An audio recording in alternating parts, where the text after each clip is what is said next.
I apologize. Give me just 1 second, guys. Let's try that again. It looks like there was no audio.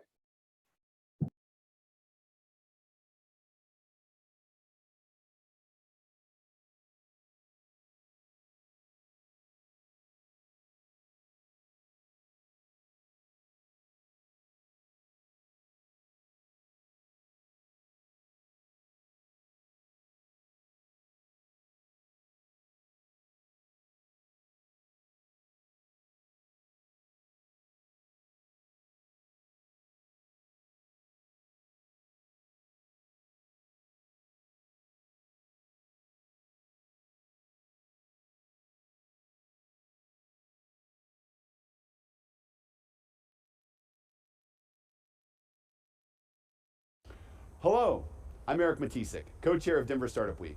Last year, we were able to bring the global audience together for Denver Startup Week, and this year, we're excited to welcome that global audience back as we celebrate and showcase the best of entrepreneurship that the Denver ecosystem in Colorado has to offer. In Denver and beyond, there are lots to explore this week, but most importantly, we're excited that you're joining us.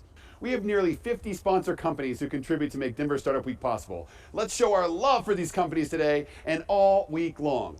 Thanks to our headquarters and title sponsor, Amazon, and our title sponsors whose leadership makes this week come to life, Capital One Cafe, the Downtown Denver Partnership, Fluid Truck, Hotel Engine, and WeWork, and our track sponsors who've made all the great content you're hearing today possible, which includes our founder track sponsor, Kickstart, our growth track sponsor, Friday Health Plans, developer track sponsor, Quizlet, product track sponsor, Palantir, design track sponsor, Battery 621 and the Public Works, people track sponsor, Exactly, and the spotlight event sponsor, Strat Labs. Our headline event sponsors are bringing this excitement to the entire week. Thank you to B-Side Fund, Colorado Public Radio, Comcast, Coors Brewing Company, Denver Pavilions, Entrepreneurship at the University of Denver, Gusto, JP Morgan Chase, Method, Moss Adams, Pi Insurance, Promontory Mortgage Path, Red Bull Basement, Southwest, Tattered Cover, and the VF Venture Foundry. Finally, thank you to our sponsors and member sponsors who are listed on the screen, and thank you for your support of Denver Startup Week. Now, let's get to it.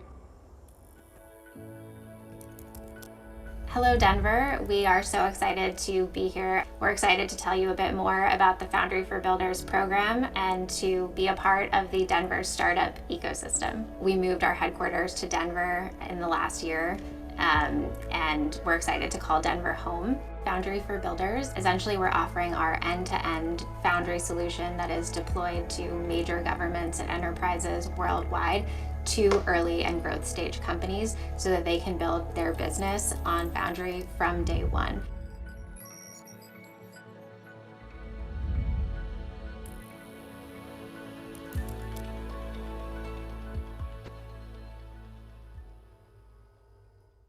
Hi everyone, welcome to Denver Startup Week. My name is Ryan Margolis and I'm the Product Track Chair and member of the Denver Startup Week Organizing Committee. Thank you for joining us for the 10th anniversary of Denver Startup Week. At DSW, we strive to make all of our sessions a space where attendees can connect, learn, and grow, regardless of age, gender identity, gender expression, race, ability, or sexual orientation. A special thank you to our sponsors for their support in helping us to keep DSW free and accessible for all.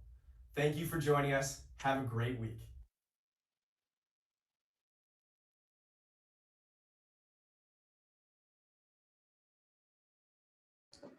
All right, welcome. We'll get the panelists back on video now. Thanks everybody for joining us. I'm going to address the elephant in the room, which is this giant neck brace. Don't worry, I'm fine. DSW has just been such a thrill. I had a neck injury. I'm kidding. I just needed neck surgery and I'm all healed up now. No worries. Let me give you a quick introduction to what we're going to talk about today. We'll introduce our panelists and then we'll get going with it. So, product managers have one of the toughest jobs in tech. I'm probably biased because I've been one, but I'm going to say it anyways. It's a tough job. In a single day, a product manager is doing all sorts of things: meetings, stakeholder management, low-level trade-off discussions about functionality, design, high-level strategic discussions with stakeholders from all over the business, sales, marketing, customer support, and meetings. More meetings, Slack messages, tons of Slack messages, emails, all of those lovely things. So PMs are busy, and many PMs will tell you it's a struggle to get through the day, let alone zoom out, think about the career that they're trying to build and the skills that they need to meet those long-term career goals. And nod your head if any of you on the panel are an accidental product manager. Someone who ended up in the role without really meaning to, wasn't necessarily your target, but you maybe got promoted into the role, maybe somebody else left, you took over the role, maybe it just sort of happened, like I know it did to Megan. So folks get into this role with no experience, maybe no training, maybe not even a solid product leader to help guide them day to day. So this is where a product coach comes in. Product coaches are here to help PMs with their day-to-day work, provide a voice of reason as someone who's been there, done that, and help create accountability and focus around those long-term career goals that we need to build in order to get you where you want to go. So anyways, today we've got an awesome group of panelists who have all worked with a product coach. They're here to share their experiences, talk about how having a coach has impacted them, and share advice to those of you who may want to seek out a coach of your own. So as we go, please put your questions into the chat. We will have some time reserved at the end to get to those. So if questions come up, put those in the chat. I may grab them throughout. I may wait till the end. And as always, as I tell folks, we only have an hour. So if you want to connect with me or anyone else on the panel, jump on LinkedIn. We are all on LinkedIn, and I'm sure we'd all be happy to connect with you in one way or the other and answer any questions we might not get to. All right, with that, let's see, Megan, you're first on my screen. Would you like to just briefly introduce yourself, and then we'll go around the horn. Let's just hear a bit about you, where you're at, what you do. My name is Megan Batdorf. I am not in Denver. I'm located in Kennett Square, Pennsylvania, so quite far from most of you. And I am a product manager at a company called ResPage, and it is multifamily tech platform. So it's a very unique set of users, but I fell into the role, as Jess mentioned. So started in support, and then now I am here in product, learning each and every day. Wonderful. Jake. All right. Hello, everyone. Welcome to the session. My name is Jake Shaughnessy. I am the product director at Daily AI. So we are in the prop tech space. I'm based in Boulder, Colorado, and we are in mortgage CRM. And right now we are about 20 people. Started the year with 2 people at the company. So we are growing very rapidly. Really, really exciting time. And I will soon have an associate PM under me and another PM coming over soon. So right now, while it's just me, I do have other team members coming, and I do have a designer as well. So it's a really, really exciting time. Definitely startup, again, going from 2 to 20. Some would say that we are crossing the chasm or just about entering the chasm right now. Excited to be on this panel. Thanks, everyone. Stacy. Yeah, I'm Stacy Valeradsky, and I am in Denver as well. I actually started in design, but then I also spent 6 years in sales and business development. And then I had my own design agency for a while. And then I kind of also just fell into product when I went through Techstars with another company. So I currently work at SiriusMD. We are a telehealth chat first company, and I work on the clinical side with the physician groups. So and I'm a product manager there. And we are almost at 100 people now. We've raised our Series C, and we're growing pretty rapidly. And I've been in product for about 4 years now. I've worked with early stage companies, mid-sized companies, large companies like DaVita, and now I've landed here kind of in between. So that is my background. Wonderful. And Stephen. Hello. I love the library behind you. You look very professional, sir. Well done with the background. Yeah, it's actually just a nook that I put a desk in when COVID hit. But yeah, I'm happy that it actually just makes me look smart. But so I'm Stephen Grillis. I'm a senior product manager at Flow. We are a very early stage startup where we are building an operating system for alternative assets, basically allowing venture capitalists and limited partners and folk to manage their funds, raise their funds, and sort of the life cycle of those funds. Believe it or not, it's a $1 trillion industry that is run mostly on spreadsheets. So it's ripe for for a little bit of technology to be added there. Like many of us, I started my tech career in quality assurance and moved into product because there was someone that needed to do product, and I kind of knew the product, and I kind of learned through all these books how to do this job. So I'm really happy to be on this panel and offer any insight I might be able to do. Wonderful. And Stephen, remind me where you're located. Yeah, I'm in Northern California. I'm outside of Santa Cruz in the Redwoods in a town called Felton, which is quite lovely. Got it. Got a smattering across the country. Well, great. So glad to have you all here. And so I want to talk, before we get into talking about your experience with a product coach specifically, I want to just humanize all of you a bit and hear about some of the challenges that you face. And so, you know, if necessary, feel free to give us a bit more context on your team size or the stage of your product. But, you know, help the other PMs who might be listening here to know that they're not alone. What would you say some of the biggest challenges are that you've faced recently as a product manager? Anyone want to volunteer to go first? I'll go. All right, Stacy. And then Stephen. Stacy, then Megan, then Stephen. Cool. Yeah, so now coming into SiriusMD, it was actually really interesting because I was used to running the teams with Agile, and we are now in the shape up process, which is different. And shape up is like from the Basecamp, the Basecamp crew basically wrote a book about it and shared how it works. And it's more around giving a lot of the decisions to like how things are built and what the requirements are to the engineering team. So then I can step back and work more on strategy and design and things like that. And I really enjoy that, but it also is totally different. And our team is still trying to get used to it. So like, how do I pull back and not want to be in the weeds with everything and not want to be super controlling over everything and like writing all the requirements every single time and like letting them do that? That's been a big challenge for me. But then also I think there's just been a lot of like shifting in teams and trying to figure out which engineers work on my team versus the patient team. And what does the product structure look like in terms of, we have 4 PMs, what verticals are they over? What kinds of things are we working on individually? And then how do they overlap and how do we do cross collaboration? So that's a lot of the challenges that I'm running into right now. All fun stuff, and but also definitely on my mind every day. So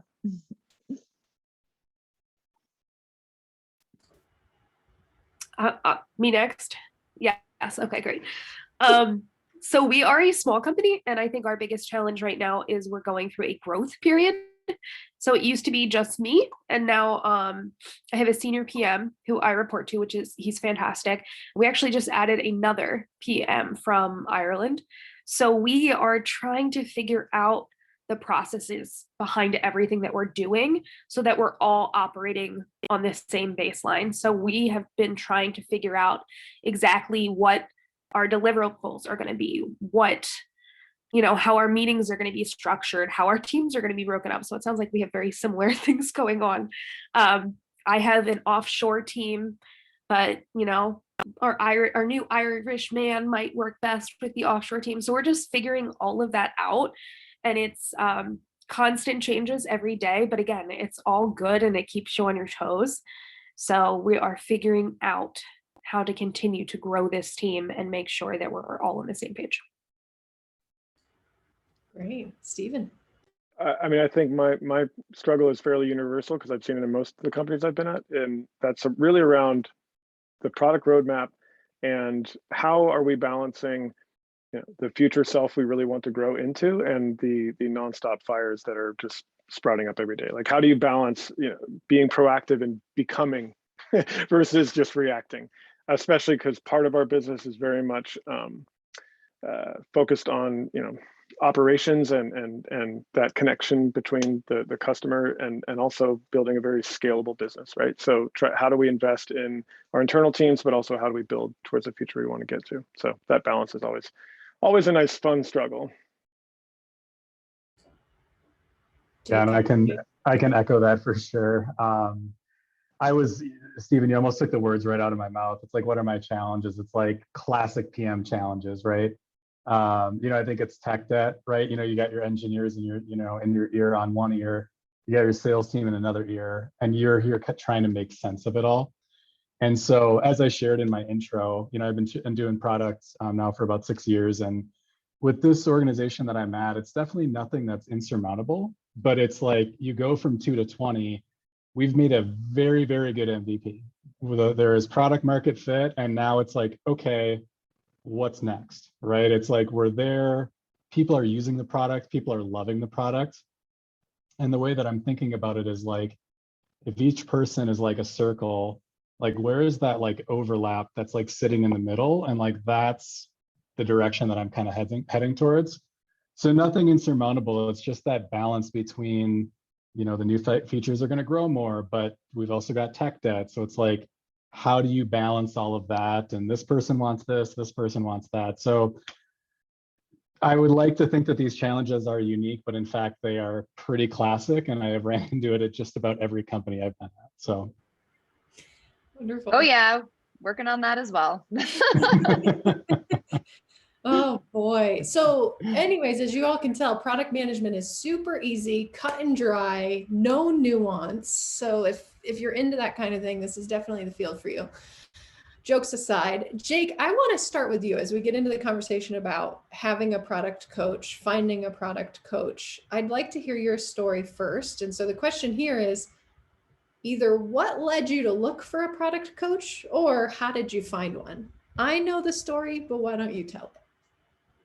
Yeah, definitely. So my story in finding a product coach brings me back to my last organization that I was at. And we had, definitely a set of challenges. And there was, I was new coming into a product leadership role. I'd only been doing product, at that time for 3-4 years, and coming into a leadership role where not only are you the head of products, but you're representing products at the leadership table and you're overseeing PMs for the first time. It was a lot. It was a lot to take on. And, for anybody that has done that and, whether you've done it well or if you had challenges, like I give major kudos to that because I've gone through it and it's intense. And one of the things that we started doing, and I actually got introduced through one of my colleagues to a support group, which I would highly, highly recommend to everybody in product management. Join a support group, get connected with PMs, in addition to finding a product coach. And what we found is that we were in the support group and we were talking about our challenges, we were talking about our problems, and it was like everybody was kind of saying the same thing. It was like the names changed, right? The problems, the priorities had changed, but like everybody was kind of talking about the same thing. And I remember we'd been meeting for a little bit, and Jess joined our group, had been introduced through one of the other members. Jess is my product coach.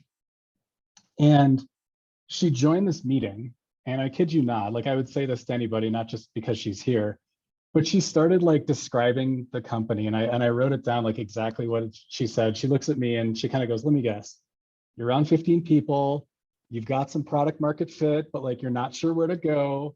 You're like 1 million to 2 million ARR. You know, you've got some happy customers, some customers that want more. And she just kept talking and was like describing my daily life.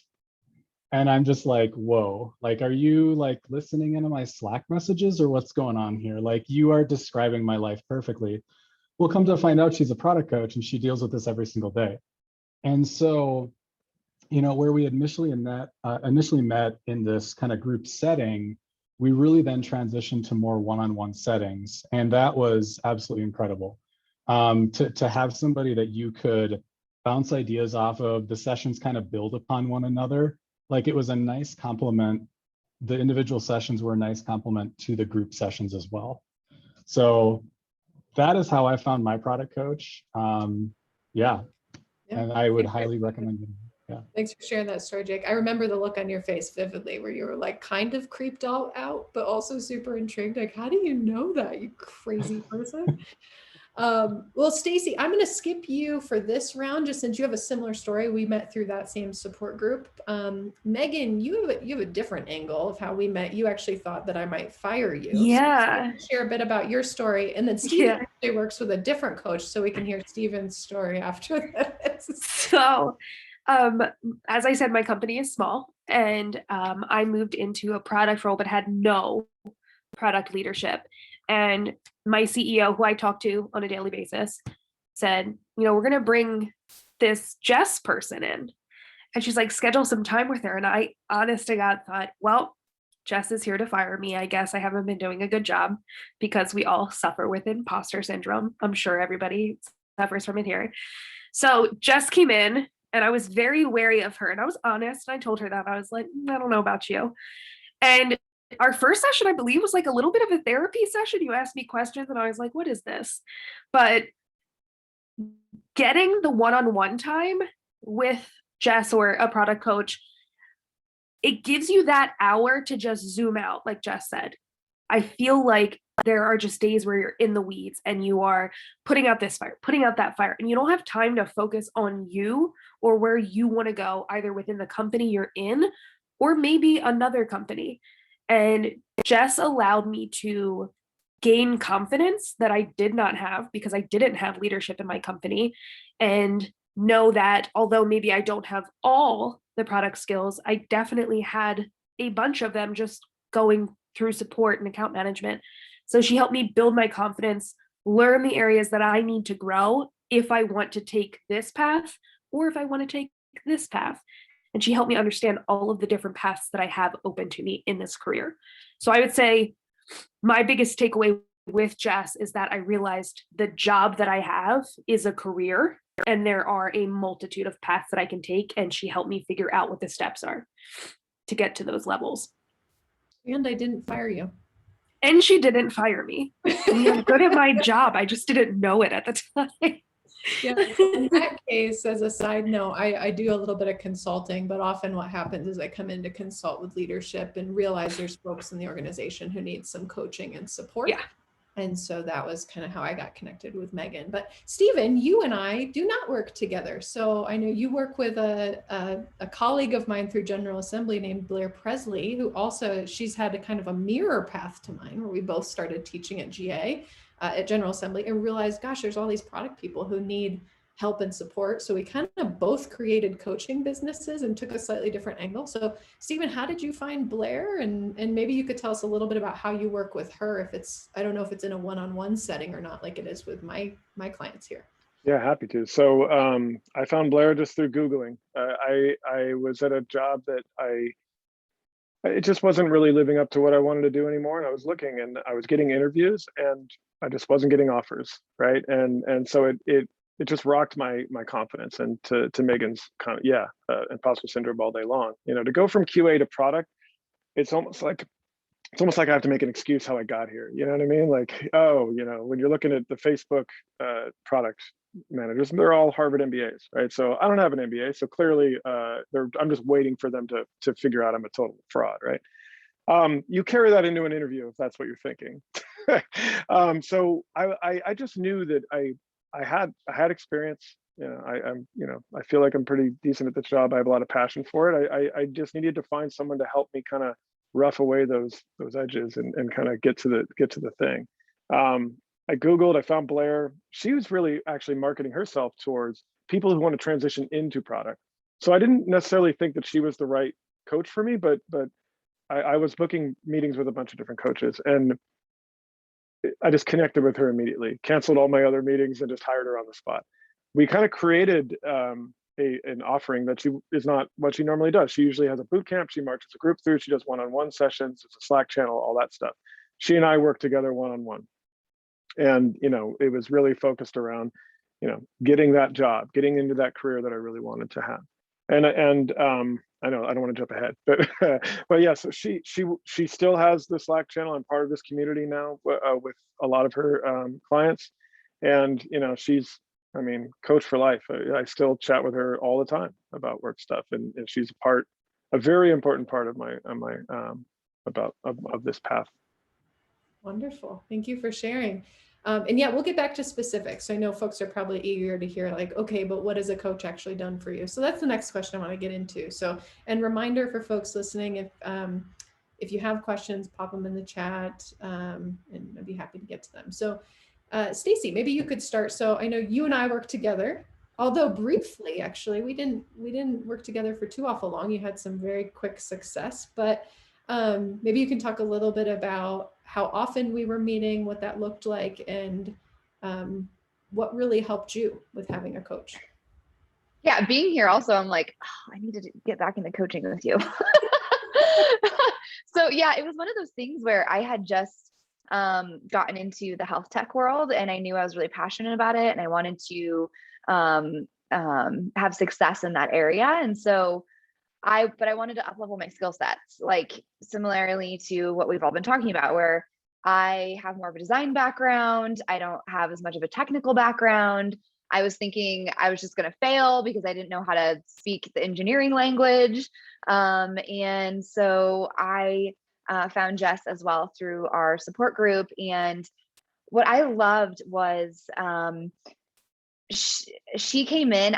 I'm coming in with the imposter syndrome saying, I don't know anything. And she's like, you know a lot of things. So for one, it helped build my confidence and to take an outside look at all the things I've already done and accomplished and the things that I can bring to the table. And that really helped with my confidence. And then I transitioned into a leadership role as head of product at a small startup. And that was like, oh my gosh, I have no idea what I'm doing. I definitely need help here. And again, like she helped build my confidence, but also like, on a day-to-day basis, I would just make a list of things that I was trying to tackle and looking for a framework. So one thing that Jess was really good with is bringing a framework to the table of, hey, here's how you can think about these things. Here's how you can frame a conversation. Here's how you can, use this framing to make a decision. And that was all really helpful to me as well. And then in terms of salary negotiations, I asked her a lot, going into this new head of product role, what do you think? Is this a good, I think I sent you the offer letter and I was like, do you think this is good? Is this legit? And she's like, yeah, this is great. So getting that kind of feedback has been really important. And then also just having someone to bounce ideas off of and being able to come in and bring unique situations to the table about whether it's how to build the team or how to talk to my CEO or the product itself and how you make decisions around building different feature sets and things. It's great to just be able to bounce ideas off of someone. And I've gotten so much further in my career from working with her. And even though it was like, I don't know, 6 or 7 months, I've gotten so much further in my career. And I'm doing what I love in health tech. So I'd say it was a win-win. Yeah, thank you for sharing. And something before we go around to the rest of the panelists, something that I hear, and I'm curious, Stephen, if you've heard this as well, but so a piece of feedback I often get from folks is, well, why do I need a coach? I have a network. Or why do I need a coach? I have colleagues. And I think, the analogy that I always run is, why do you need a therapist if you have friends? Right? And the difference is the focused time over a long period of time, and the accountability that gets created in that. And I often tell people, I am not going to replace your support network. And I'm sure Blair says similar things. You still need a network. You still need colleagues. You still need that mentor at your job, or at your new job or old job that you've had before.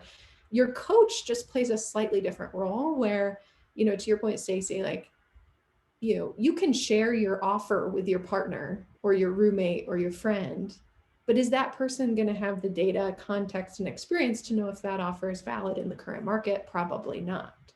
And they're going to be biased. Having a third party coach that is not in your company or not in your friend circle is so good, because then you get a different perspective.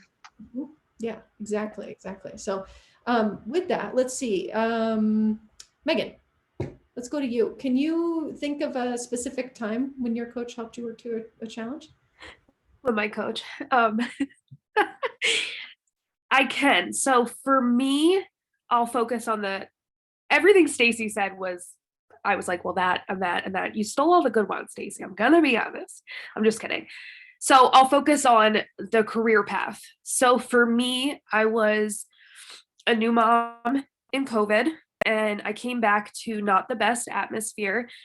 And Jess helped me figure out what path I wanted to go. And I thought originally, truly, I was like, I'm going to be a director. I'm going to be a director. I'm going to be a director because I want that title. And working with Jess and actually taking that hour each week and looking at all the different skill sets that I have and the path that I can go, I realized that a director wasn't actually what I wanted to do. And I kind of shifted my gears in what I wanted to learn, what I wanted to spend my time doing, the meetings that I wanted to be a part of. And Jess helped me figure that out. And that's huge for me, because I really, truly believed, I'm going to be a director because I heard the title. I thought it sounded good. And I was like, yeah, that one. So she helped me figure out my path and then set goals, which is really important for me, because outside of her, I don't think I would have done that. Set those goals, like, okay, when we meet in a month, I want to see this done, and this done. And she's actually pushed me to do speaking events, which I wouldn't have done. So, and incredible resources, like Stacy said. I have to also mention that if you have any problem, or you are coming up against something that you think is so unique to you, Jess has some framework or some link that she's going to send you about an article that is exactly what you're talking about. And I don't think I would have found those things without having a product coach. So between the career path and the resources, I mean, she's been invaluable for me. Oh, you guys are so sweet. And to add a little color to the career path piece, I think that's something that happens for folks in most careers, is it becomes this standard operating approach to say, oh, well, I have to become a manager if I'm going to be in this career. Right? In product, you don't have to. Yes, you can grow and become a director of product, and then maybe a VP of product and so forth. But it's absolutely an option to work towards becoming a really good PM. You can make good money. And if you like to do the work of a PM, you can have influence over a team of product managers without having to be their manager. So yeah, definitely, that's such a great call out, Megan. I do remember in the early days that was something you were really connected to without a lot of data. And over time, we were able to let you, I like the phrase, try it on. We found ways to let you try on being a director, and it was very obvious very quickly that wasn't a fit for you. That wasn't really and try it on. I use on a daily basis. People hate me at my company because I've stolen that phrase and I say it to everyone all the time. Oh, just try it on for 2 weeks. We'll see how it goes. So yeah, they have you to blame for this. You're welcome / I'm sorry. Stephen, I'd love to hear more about your work with Blair, and what is you mentioned some of the, searching for a new job and whatnot, but what's the challenge she helped you work through? Well, first of all, product managers never just make assumptions without lots and lots of data. How dare you, Jess? Yeah. So thankfully, I started working with Blair, and next thing you know, like, hey, here's an advertisement for her. I started getting lots and lots of offers, and I actually had 2 companies give me an offer, and then I had like 5 more where I was in like the 5th, 6th, 7th round. And nothing changed. Like, I did not change, right? It was 100% mindset and approach, right? All the rough, stuff was there and she helped, get it into place. But to, what you and Megan are talking about, it's like, now people want you, and now it's like ego and all sorts of other nonsense gets in the way. You're like, yeah, more money, yeah, cool title, like she was like, wait a minute, why are you considering a role at company A versus company B? And asking me really hard questions that I didn't want to think about because I just wanted to feel good that somebody wanted to give me a job, right? And, and I kind of didn't even want to do the work that she was asking me to do, but I did it, because she was my coach.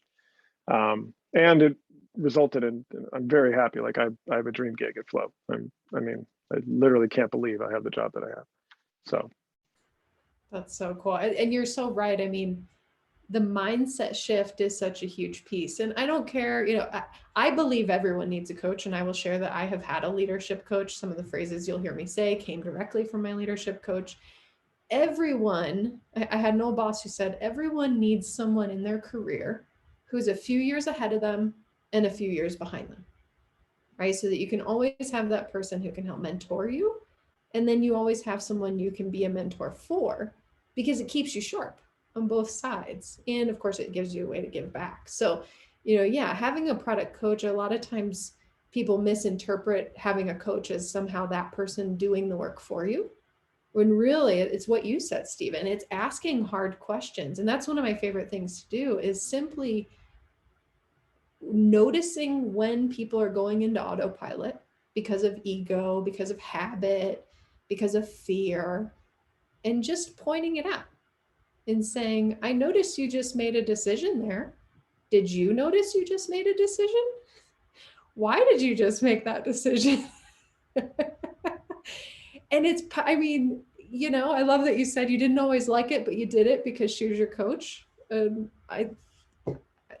Kudos to Blair, because that's the hard work of a coach, is really to simply shine a light on those things that someone is doing. And so anyways, if you're out there thinking, gosh, I don't know if I need a coach, I'm not sure, know that the things a coach will help you with are probably blind spots you don't even know that you have. That's been my experience with coaches. There's one more piece I wanted to add to that, just because like that whole, do I need a network or do I need a coach? Like, you're paying your coach money, right? So when your significant other or when your father or whomever, like, you seek for guidance, says you should think about XYZ, due diligence, blah, you're like, yeah. But when your coach says, go do this stuff, like, well, you're paying them to tell you to go do stuff. Like, so you're going to do it, I think, at least I did. So. Yeah. And to that point, actually, I'm going to go off on a small tangent here. Yes, coaches cost money, but what does that get you? It gets you that accountability over the long term, right? And the faith that that person's giving you solid advice. But I'm curious, by show of hands, how many of you paid for this out of pocket? Personally? Okay, half. How many of you paid for this with your professional development budgets, or your company covered it? Half. And this is what I've noticed in my coaching as well, is that many folks in tech, you often have a benefit as a part of your comp package where you have some sort of professional development budget for conferences or books or whatever. And I know for me, it was always a challenge to figure out how to spend that money. So this is just another option you could consider, is if you do have a job, right? If you're in the job search, you're probably going to have to consider paying for it out of pocket. But if you've got a job and you're trying to figure out how to spend that money, one other option you could consider is a coach, right? Rather than buying that book or going to the conference that may not return that much value to you, right? A coach is going to help you not just in your current job, but also in making sure that your career is oriented in the direction you want it to go longer term. So food for thought there for those of you who might have that sort of budget at your fingertips. Let's see, Jake, let's hear about a time you had to work through a challenge. Yeah, definitely. it's kind of hard to pick just one because there were so many. Jess and I worked together for probably about 16 months, really intense. So I think like the first couple months we were meeting like bi-weekly, and then it became more of a monthly cadence kind of once we started getting into the groove of things. So that's how frequently we were meeting. And, you know, one of the challenges that really she helped me overcome that really stuck out to me is, you know, we talk a lot about product skills and we hear a lot about like, you know, I even saw one of the questions in the chat, which we'll get to definitely, but, you know, a certification, right? You talk about a lot about hard skills or do I know SQL or do I know this? And I would argue that actually it's those human skills, those soft skills can be arguably more important, you know, as important, if not more important than those hard skills. And I remember one particular time where I had just come out of a meeting, and let's just say that the meeting was not going in the direction that I wanted it to go, or that I, you know, felt or believed that was going, you know, what was best for the company. And so got out of the meeting.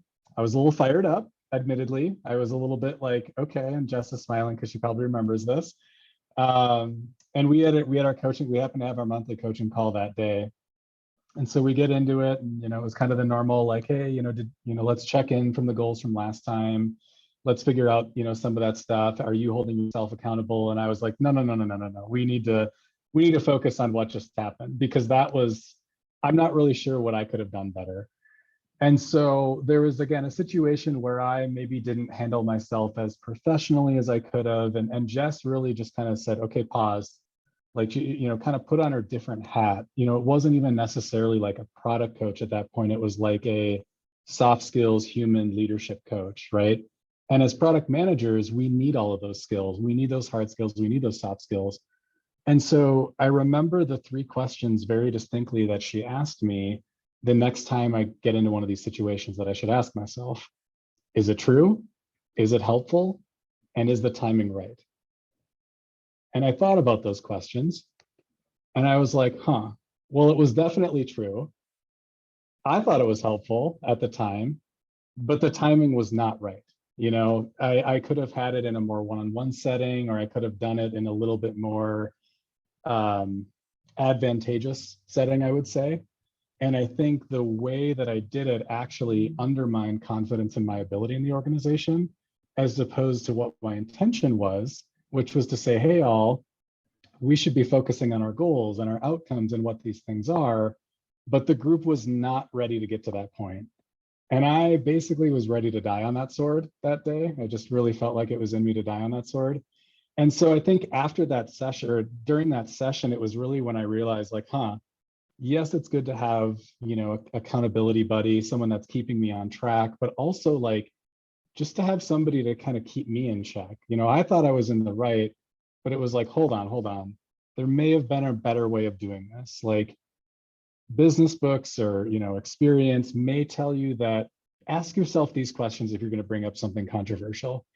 So of all the times that, you know, we kind of work through challenges together, that's one that like really sticks out to me. And even when I'm in meetings and I have one of those thoughts that might be going against the grain a little bit, because again, as product managers, that happens all the time too, where everybody's kind of going one direction and you're like, wait a second, did we forget about the goals that we had set last week? Because it sounds like we kind of are.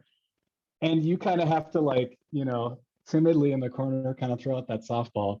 So I asked myself those 3 questions. Is it true? Is it helpful? Is the timing right? And I got to credit my product coach for that, because I think that as a leader, especially as a product leader, that's been one of those insights that's been really helpful for me.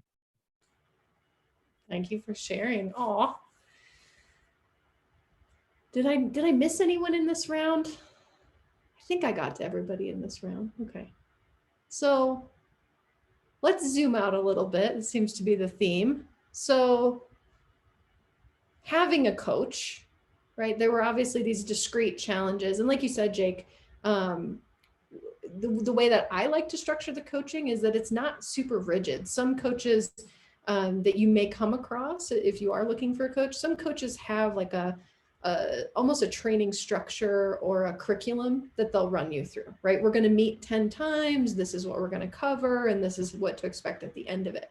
And I think that that's all fine and good if you have these like discrete, repeatable goals, maybe that you're trying to accomplish. Like I'm trying to get to a point where I have a resume I can use for a job search.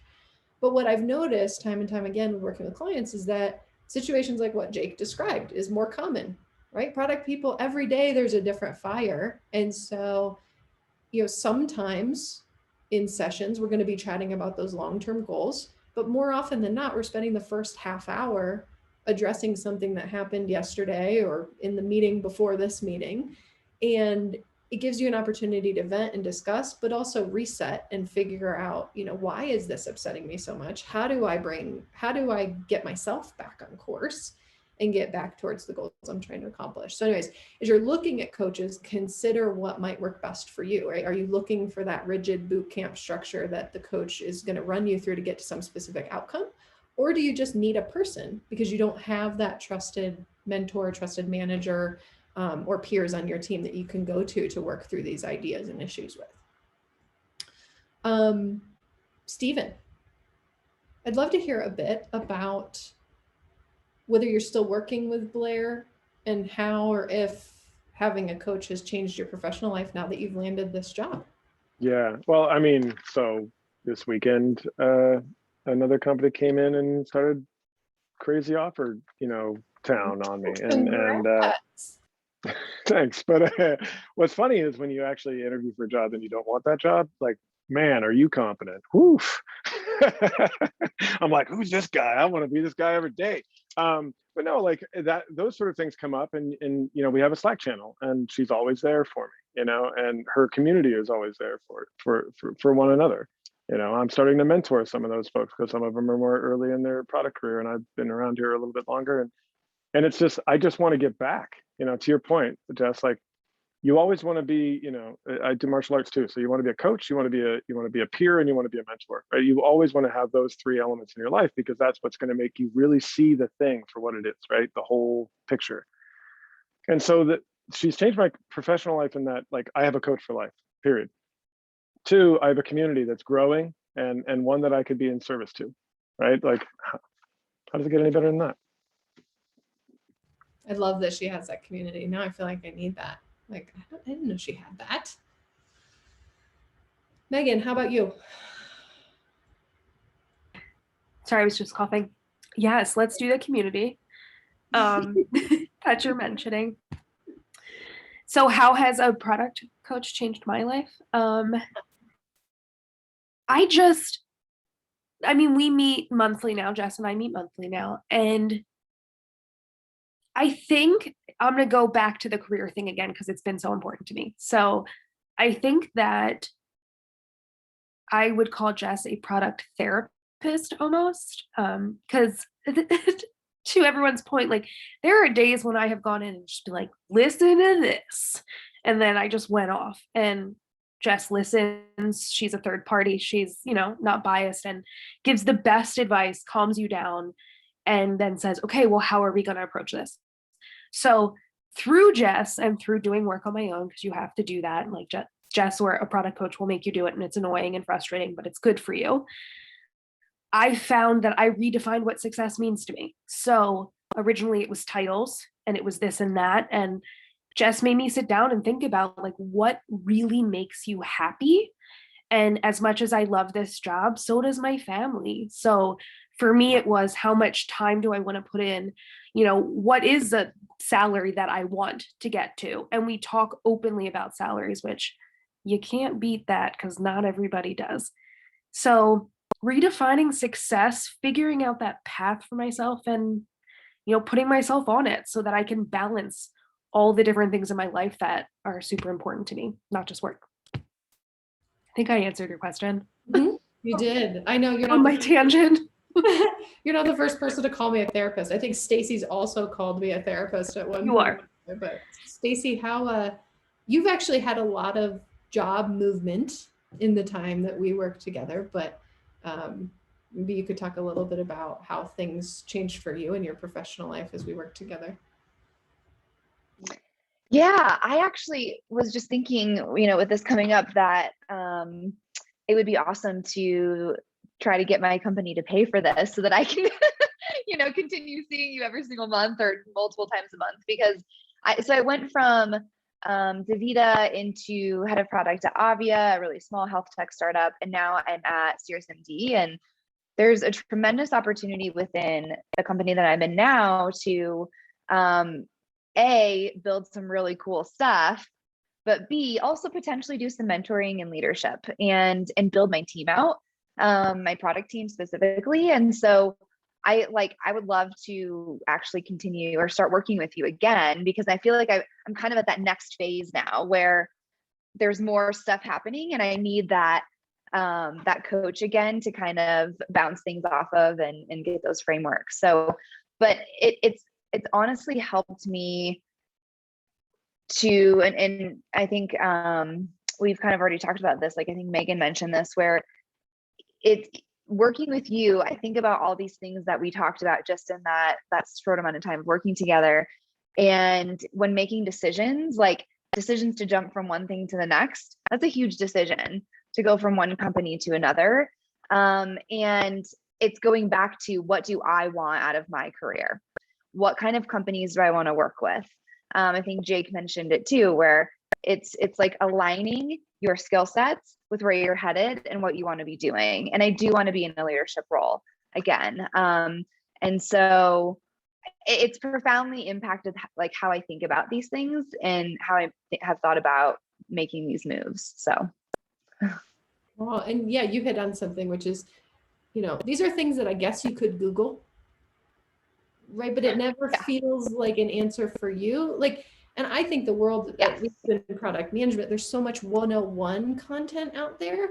Yeah. But once you get to a point in your career and you start to ask these higher level questions that are nuanced and are situational, you just have to talk through it, and you're going to have to make an educated guess based on the data you have and the experience that you have at your fingertips. And so that is one area where it's like, not only will you feel supported, but hopefully you also feel like you're getting to these answers and ideas faster. Because you just don't have time to sit and go, how should I structure my team, right? So almost a personal consultant is what it's felt like at times with each of you. Well, let's go to questions. So I saw some questions come in from Robert. If anyone else has questions, go ahead and put them into the chat here, into the Q&A section here. So let's talk certifications. So this is a question for Stacy. So you have I didn't even know you had this. You had the product strategy certificate from Northwestern. Has that been helpful? Yeah, Kellogg. Do it again? Talk about that. Yeah, so I did that with another company that I was with. They offered it and it was really good. Although there were some things in there that I had already known, honestly, some things that I had already studied. But I think what was really nice about it was that the instructor, Kellogg is a really amazing program, and they have, like, you can go as far as you want with the whole Kellogg product management program. And it was just like kind of a good refresh and a good foundation. I will say I'm the kind of person who I learn by doing. And so in processing and discussing. And so part of why I love having a product coach is that, and that was the second question that Robert had, was like, is it better to get a coach or do a certificate? It depends on your learning style and also what your goals are. I would still go back and get it again, but I also love working with the coach because they can put it into practice and see how it plays out with a coach. So. Yeah. Megan, I know you recently got a certification. Maybe you could talk about why that happened, whether you do that again. What do you think? So once again, I'm just going to piggyback right off of Stacy. So I just recently did a CSPO class with Jeff Patton. It was incredible. It was not run like other classes. There wasn't a test at the end, and it was truly just focused on product managers. It covered strategy. It covered, how you're making these decisions, who to include. It covered soup to nuts what you would need to be a product manager. So it was not inexpensive class. My company paid for it, which was lovely as part of my development. So if you can get someone else to pay for it, I would highly recommend his class. But exactly what Stacy said, like, I love it because I love to learn. I think if you're in product management, you probably love to learn. But it's different. You have a group of 15 people, you're all learning as much time as they set aside at the end of learning, where you can ask one-on-one questions, which is great. There's just something different about having a coach. It's the focus on just you and just what you're experiencing, the problems, the good things, your career. So if someone will pay for it, do everything. That's my recommendation. If your company will pay for it, just take it, learn as much as you can. But I would still do a product coach, if I'm being honest, between the two. I have found that to be much And it's also okay to pay for it on your own if your company Totally. doesn't still want to do it, because investing in yourself is important. I'm just saying ask first, because I never asked before.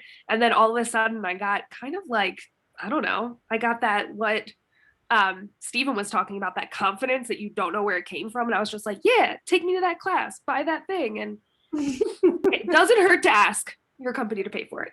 Yeah, and I remember the CSPO certification was kind of a suggestion from your manager, a little bit from me, and we were able to help you understand how it would help you.